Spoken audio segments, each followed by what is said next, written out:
what is it? I mean, obviously this is a day that Ohio State gets spotlighted. What does this day mean for the program and for you?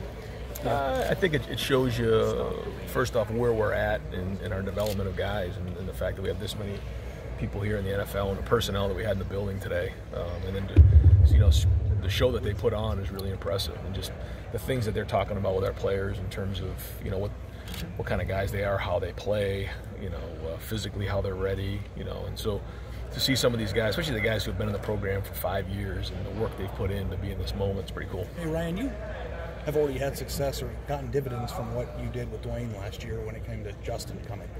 But when you have a top 5 or a top 10 NFL quarterback working out in front of all those scouts, and you have testimony of having that now, which was one of the last positions you haven't had a first-round pick at this program for 40 years. What does Dwayne do?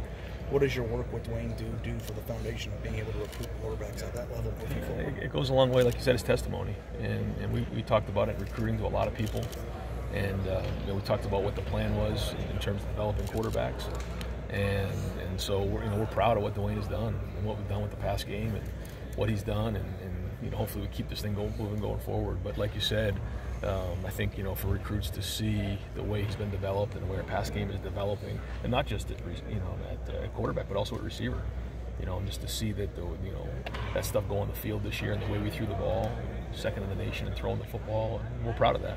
Hey Ryan, how is it that you balance treating these guys like professionals and getting them ready for a day like today, and yet this is a college program and you want them to enjoy it like college kids would? How is that balance for you? Well, they're so serious about this because they know it has a lot to do with their future. But at the same time, they have to enjoy it because they've worked their whole lives for this, and they have to take it in. And I think they can do that more when it's over, and they can take a deep breath.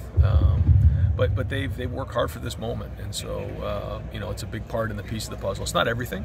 It's that we have the film and the combine and different things that tell the story for these guys, but this is obviously a part of it. What stood out to you about Dwayne's throwing and receivers for that matter? I thought it looked natural. It didn't look forced. I think sometimes when you watch a quarterback, you're like, how is he going to throw? Dwayne threw the way Dwayne throws. Our receivers caught the way that they caught.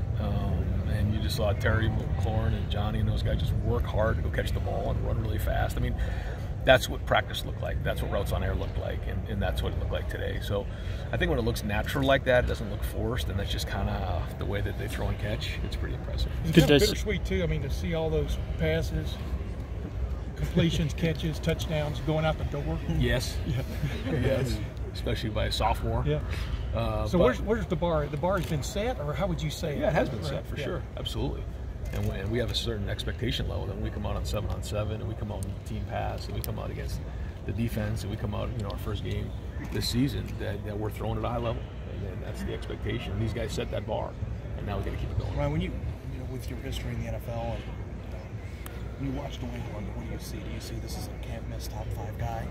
I mean, what do you from the NFL? I see a very, very high ceiling. I see a guy who's natural throwing the football, his accuracy, his anticipation, his touch is some of the best I've been around. It looks like I said, he just plays catch. Some people don't do that. And the more experience he gets, the better he's going to be. Ryan, just that idea, what you're saying about accuracy and touch and playing catch like that, how important is that with the tight windows in the NFL? And you're saying not a lot of guys have that. How does a guy get that? What's difficult about developing that as a quarterback? I think some guys, just have that certain ability to throw the ball naturally, and some guys are kind of self-made that way. I think, Dwayne's a natural throwing the football. It just makes sense to him. The game makes sense to him. The way he sees receivers run routes, the way the ball comes out of his hands, he's a natural. Ryan, you mentioned the receivers multiple times. Just to see those 3 fifth-year guys out there on their pro day, how did it feel? What did you say to them? What was kind of your emotion? Just proud of those guys and the way that they've put their work into the program, which, listen, that's not the way it is for everybody. Some guys come out in 3, some guys come out in 4, but to see him come out, see those guys come out after 5 years in a program, a lot of people are proud about it. Did you get a chance to check in with Paris on how's he doing?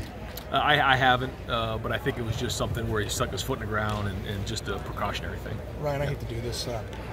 Is there any roster updates or anything, nutrition? Nothing right now. Okay. No. That's right? That's right. No problem. Cool. All right, guys. Thanks. Thanks, Ryan.